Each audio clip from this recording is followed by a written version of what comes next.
Hello, everyone. Good morning, good afternoon, good evening from wherever you're watching from. Welcome back to KO Talk.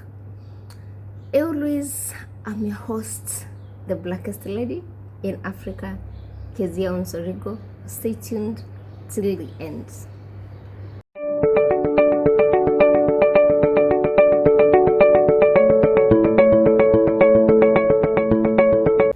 And this is how a pastor stole an open check from a believer's house. We tend to believe in the people of God. I'm not saying like all the others, we are not the people of God. All of us, we belong to God, but we have these ones as our leaders, and we believe and we know like they're 100% perfect. At some point, they are perfect than us, or they are good than us in spiritual matters. This couple invited a pastor to their house for dinner, and later the unexpected happened. The check was stolen. When they invited the pastor to their house, they had a very nice dinner and they saw the pastor out. When they came back, the husband notes that the check that was on the table is missing.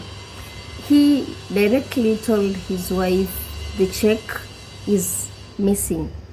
The wife knew the pastor is the one who had taken the check, and she angrily exclaimed to it and told her husband, "There's no need for us to invite him here again, and from now we will not be going to his church anymore. We will change and go to another church."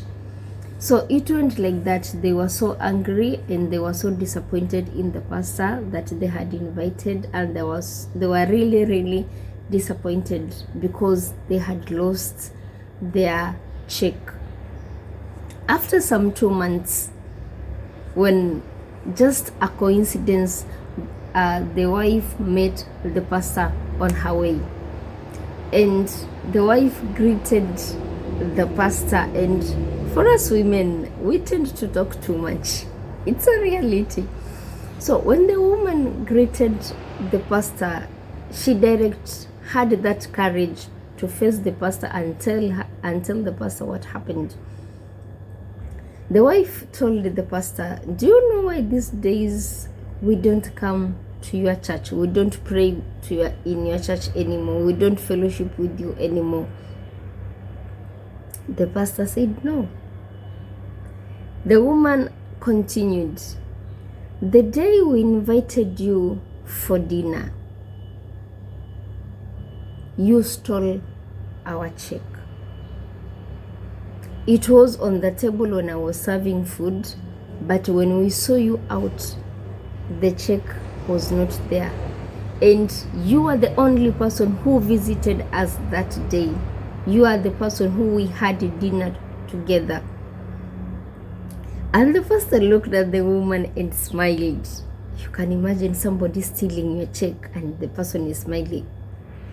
And the answer that the pastor gave, it's the one that made me to have this topic of today.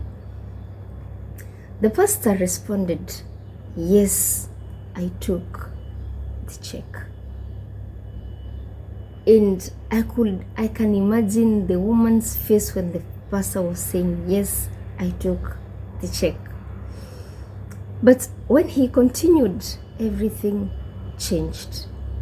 He said, "I took the check. I kept it inside your Bible to avoid it being spilled with the sauce while I was eating."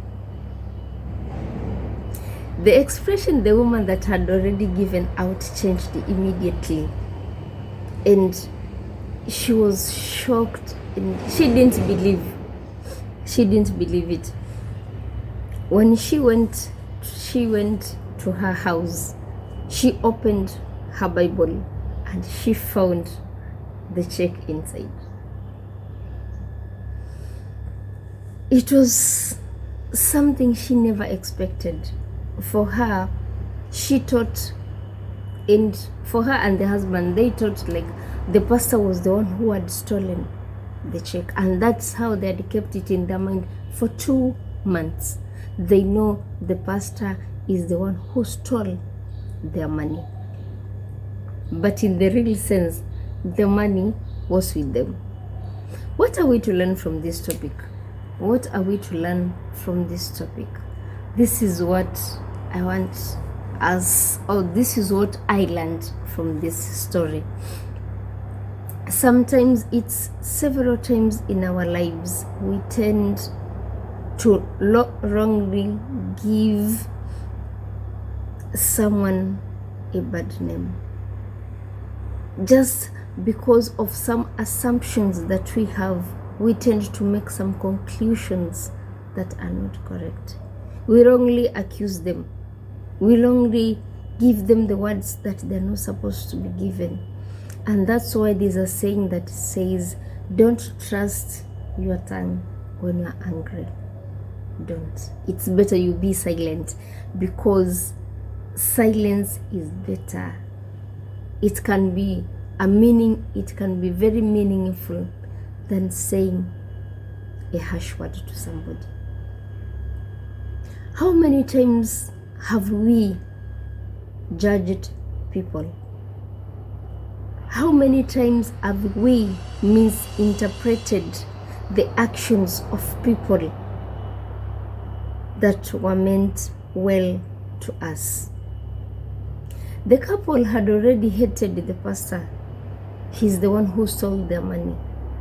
But in the real sense, their money was with them. They wrongly accused the pastor, and maybe if they had shared it with other people there outside, you can imagine the impression that other people got from this same man. If someone has offended you, it's better you tell that person. If they had noticed like this check was missing in the house, and they faced the pastor the previous aftermath day, this one could have been solved within 1, 2, or 3 days.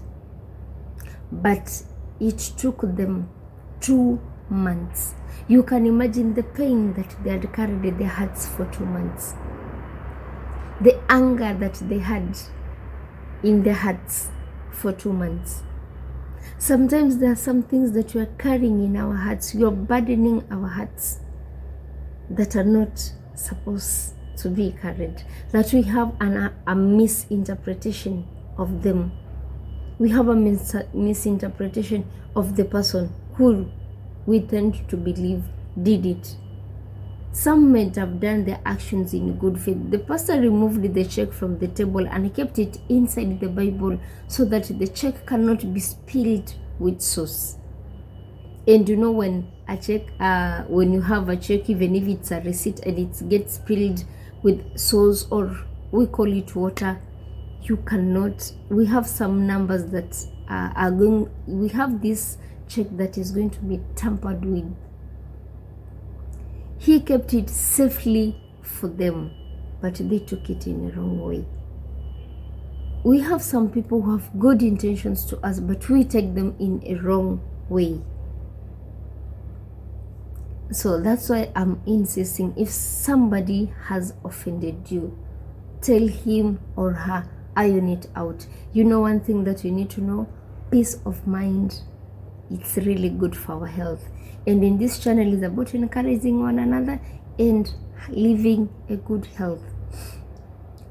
That's why we are here to encourage each other. If you feel like somebody has offended you and it's too much for you, face that person, ask him, iron the things out. You might be offended, but the person had good intentions. It has happened to me several times. There are some things that I have done in good faith, but they tend to be taken by the other parties in a different way. There's something for you deep down your heart, you have done it with a clean heart, but the person receiving it has received it in a negative way. And I believe, and I trust. Like when you feel like something is not right to you, face the person and ask. Don't go outside and talking about this person. You did this and this and this and this and this went. Face the person to know the truth. Let us not be quick to judge and conclude using assumptions. We have assumptions, but let us not use them to make a conclusion. Let us investigate more and know what is the truth. Oh, the city is getting a little bit hot. I'm getting a little bit emotional. This wasn't a ceremony. It was just a message that I was sharing a close. Let us not use assumptions to make them a conclusions. Thank you for staying with me till this end.